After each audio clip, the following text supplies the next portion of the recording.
महाराष्ट्राबरोबरच झारखंडमधील निवडणूक पार पडल्यानंतर सर्वसामान्यांच्या खिशाला भगदाड पडणारी बातमी समोर आली आहे। 20 नोव्हेंबर रोजी झारखंडमध्ये दुसऱ्या टप्प्यात तर महाराष्ट्रामध्ये एकाच टप्प्यात मतदान पूर्ण झाल्यानंतर 24 तासांमध्ये इंधनाचे दर वाढवण्यात आले। आज मध्यरात्रीपासूनच गॅसचे दर वाढले आहेत। मात्र हे घरगुती स्वयंपाक गॅसचे दर नसून सीएनजीच्या दरांमध्ये वाढ करण्यात आली आहे। या संदर्भातील घोषणा गॅस विक्री करणाऱ्या देशातील सर्वात मोठ्या कंपन्यांपैकी एक असलेल्या महानगर गॅस लिमिटेडने केली आहे। महानगर गॅस लिमिटेडने सीएनजीच्या दरांमध्ये वाढ केली आहे। आजपासून सीएनजी गॅस प्रति किलो मागे 2000 रुपयांनी वाढलाय।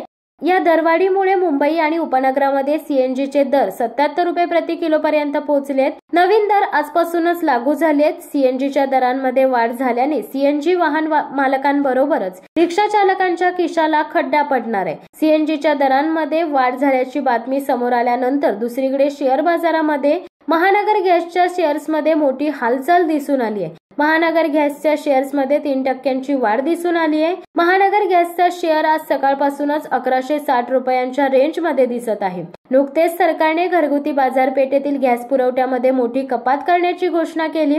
सरकारने या निर्णयानंतर एमजीएल गॅसच्या दरांमध्ये वाढ झाली आहे। येणाऱ्या काळात आयजीएल म्हणजेच इंद्रप्रस्थ गॅस लिमिटेड कडूनही गॅसच्या दरांमध्ये वाढ केली जाण्याची शक्यता अधिक आहे।